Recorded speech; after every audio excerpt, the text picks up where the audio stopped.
আজকে আমি ঘুম থেকে উঠেছি অনেক দেরি করে। তাই তাড়াতাড়ি করে ব্ল্যাঙ্কেট, বিছানার চাদর সব কিছু গুছিয়ে গাইছিয়া এক কোণে রাইখা দিলাম। আমার আবার বিছনা না গোছালে পেটের ভাত হজমই হয় না। আর তারপর আমার মিনি সোনাকে মাঝখানে রাইখা দিলাম। তারপর জানলাটা খুইলা দিলাম, জানলাটা খুইলা একটু প্রকৃতি ভিউ এনজয় করছিলাম।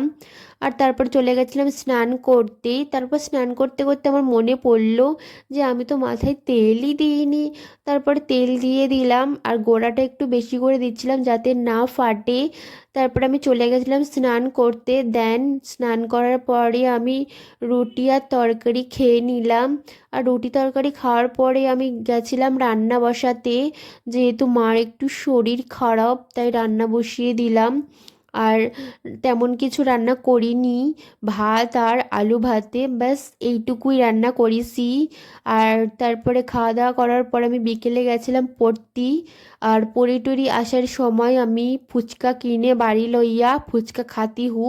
বাই।